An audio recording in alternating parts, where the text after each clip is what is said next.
सोचो, दो लोग एक ही अमाउंट पैसे कमाते हैं। हर महीने सैलरी मिलती है। एक इंसान धीरे धीरे अपने फ्यूचर को सिक्योर कर रहा है, अपना घर बना रहा है, इन्वेस्टमेंट्स कर रहा है और मेंटल पीस के साथ अपनी जिंदगी जी रहा है।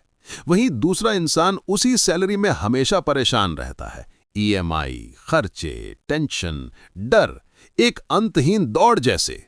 ये फर्क इनकम का नहीं, ये फर्क पैसों को देखने के नजरिए का है। और पैसों का ये नजरिया इतना गहरा है कि पूरे जीवन की दिशा बदल देता है। आज के सिर्फ कुछ मिनट आपका नजरिया, आपकी सोच और पैसे को पकड़ने का तरीका बदल देंगे।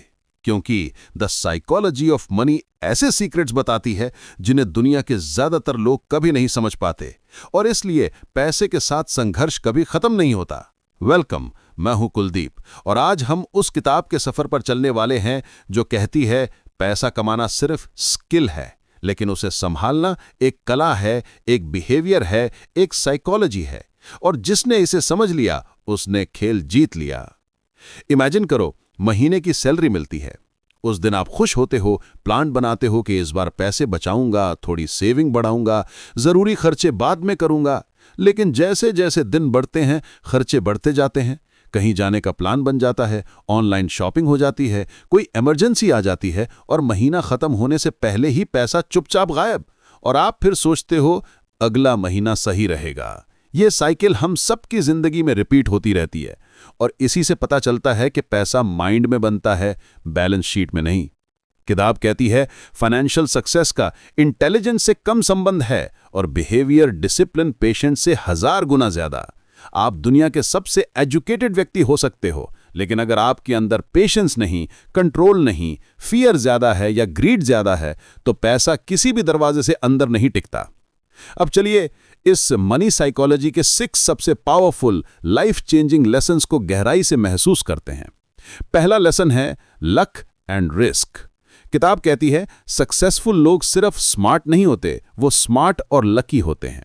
बिल गेट्स की कहानी इसका सबसे बड़ा एग्जाम्पल है।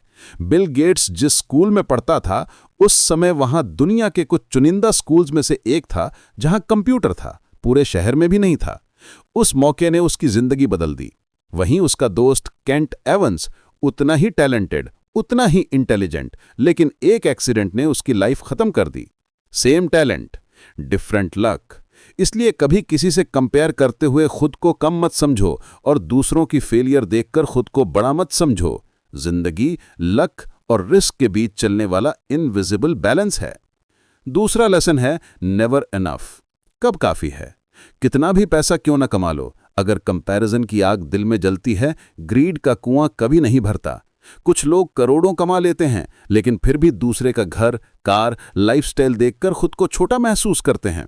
किताब कहती है ग्रीड एक ऐसे कुएं की तरह है जिसमें पानी भरने की कितनी भी कोशिश करो, कुआं खाली ही लगेगा। इसलिए अपनी लिमिट तय करो। सबसे बड़ा अमीर वो नहीं है जिसके पास सबसे ज्यादा है, बल्कि वो है जिसे सबसे कम चीजों की जरूरत है। तीसरा लेसन है कंपाउंडिंग, जिंदगी का सबसे बड़ा जादू।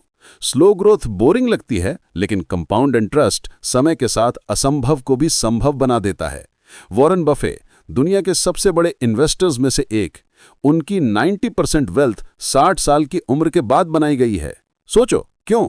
क्योंकि वो कंपाउंड ग्रोथ को टाइम के साथ खेलने देते हैं। वो जल्दी नहीं करते, गुस्सा नहीं करते, पैनिक में बेचते नहीं, पेशेंस रखते हैं। किताब कहती है टाइम आपके पैसे का सबसे बड़ा दोस्त है, बस उसे डिस्टर्ब मत करो। चौथा lesson, freedom is the real richness. पैसा सिर्फ चीजें खरीदने के लिए नहीं, पैसा आपकी आजादी खरीदता है।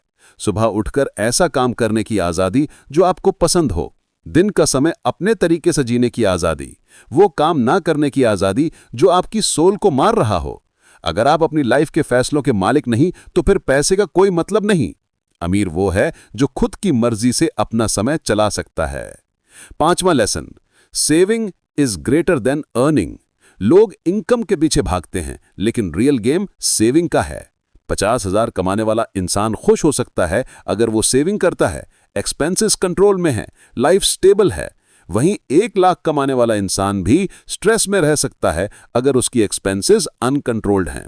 पैसा कमाने से ज्यादा जरूरी है उसे रोकना। किताब कहती है saving is the gap between your ego and your income. अपने ईगो को छोटा रखोगे, सेविंग खुद बढ़ जाएगी। छठा lesson, you are not crazy. हर इंसान पैसा अपने एक्सपीरियंसेस के आधार पर समझता है। जिसने चाइल्डहुड में पॉवर्टी देखी है वो पैसा खजाने की तरह संभालेगा। जिसने लॉस देखे हैं वो इन्वेस्टमेंट से डर जाएगा। जिसने अपॉर्चुनिटीज देखी हैं वो रिस्क लेगा। इसलिए किसी को देखकर ये मत सोचो कि वो गलत है, बस उसका लाइफ एक्सपीरियंस अलग है। मनी बिहेवियर डीपली पर्सनल होता है।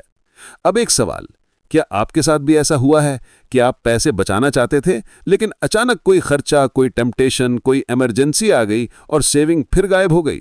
अगर हाँ, तो ये किताब आपकी है, क्योंकि ये किताब पैसे नहीं, पैसे के पीछे वाली साइकोलॉजी बदलती है। और जब साइकोलॉजी बदलती है, जिंदगी बदल जाती है।